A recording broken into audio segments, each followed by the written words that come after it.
So, I'm starting to worry about the future of the Frasier revival. The original series is my favorite comedy series of all time, let alone favorite sitcom. So, when it was announced a few years ago that Kelsey Grammer and a new set of showrunners would be reviving the iconic sitcom, I was worried as all hell. Frasier is such an important show for me, for the person that I am today. I didn't want anything that would tarnish its reputation in any way to make it to air. It certainly didn't help matters to find out that Jane Leeves and David Hyde Pierce would not be returning, along with the fact that John Mahoney couldn't return due to his passing a few years prior. So, half of the core cast was gone, along with the original showrunners, and it would not be set in Seattle at all. Sounds like it was designed to fail from day one. As the months passed, I kept hoping that Paramount would change their minds, realize this was a bad idea, and decide to nix the project before it moved into production stage, but that obviously didn't happen. Then, something else happened. It was announced that the legendary James Burrows would come out of semi-retirement to direct the first 2 episodes. In conjunction with that, it was also announced to the public that the series' new setting would be an old one, Boston, the original setting of Cheers, the show where the Frasier Crane character originated in the 80s. Now, the first season took a few episodes to settle in, and I'll admit I didn't care for Frasier's new apartment that he shares with his son Freddie. It just looks so wore down and like a big step down compared to his posh apartment in the original series, but honestly that quickly became an afterthought because the writing and acting on this show is as good as you'd want it to be. This new cast of Frasier's adult son, his friends and co-workers are all perfectly cast and enjoyable to watch. Each has their own distinct personality and backstory and quirks, and they all have great chemistry with Grammer and with each other. And most important of all, the Frasier character has not changed one iota throughout all these decades. He's still the same guy from 30 years ago on the original. Hell, he's still the same guy from 40 years ago on Cheers. I was glad that he was back in Boston, but I did miss the characters of Martin, Niles, Daphne, and Ross.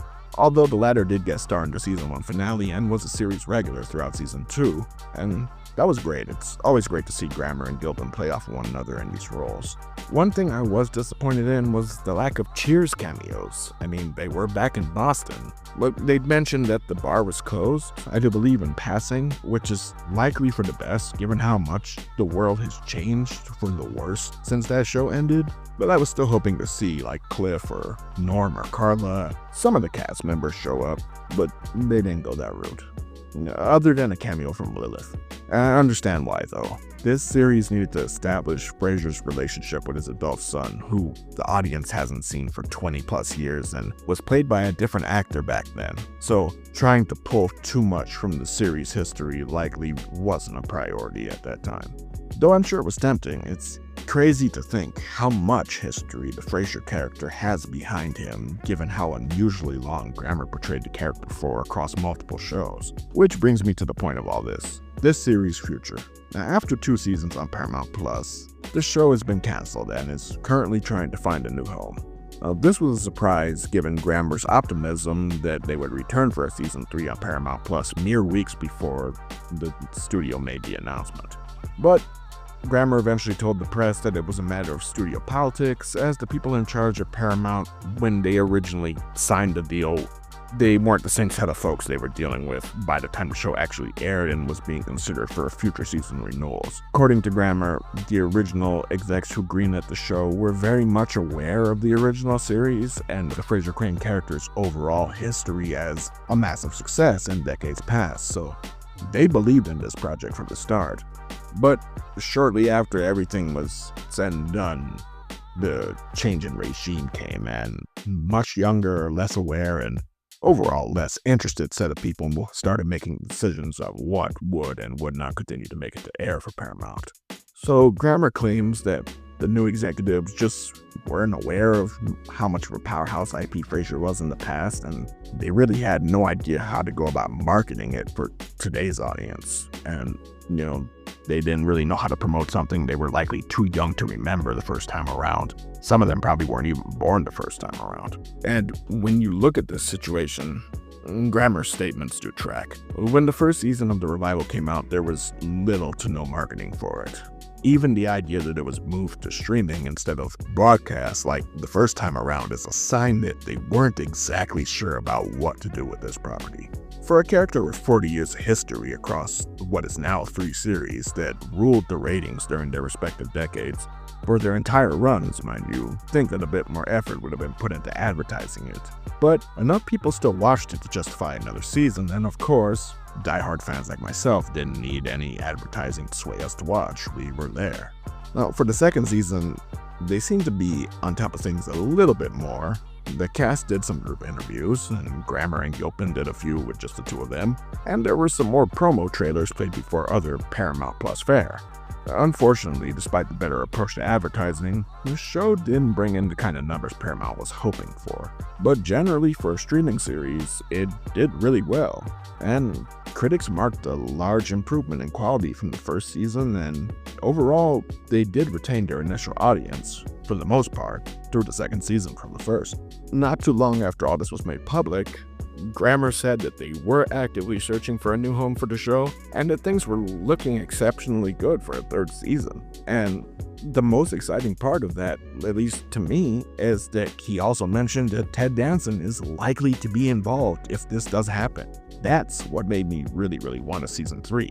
I mean, I was sad that the series was canceled, but I was ready to just be content with the fact that we got 2 additional seasons of Frasier so far down the line to add to the original 11 we already had. But then hearing that Ted Danson would be involved makes me really hope that Grammer and company can bring us a 3rd season. Maybe on Netflix, maybe on Hulu, hell, maybe on fucking Peacock. I mean, Frasier was originally an NBC show, so it seems only natural to air it there. Honestly, I'm still kind of surprised that they weren't the ones to initially greenlight the revival, given it's their property. And even David Hyde Pierce is saying that he will come back if the show gets a 3rd season. Come on, folks. We have comedy legends here, ready, willing, and able. Somebody make this shit happen. All that to say, I'm starting to lose faith that it will return for another season at all. I hope the hell I'm wrong, but it's been a little over 2 months since Grammer made any kind of remarks on the show's return. Granted, it's only been 2 months, not 6, so maybe I'm just jumping the gun a bit, but maybe they are in final talks with a network or streaming service and they're just trying to iron out all the details before they announce anything to the public. At least that's the best case scenario I could hope for. The cast obviously enjoyed themselves. You can just feel it in every scene.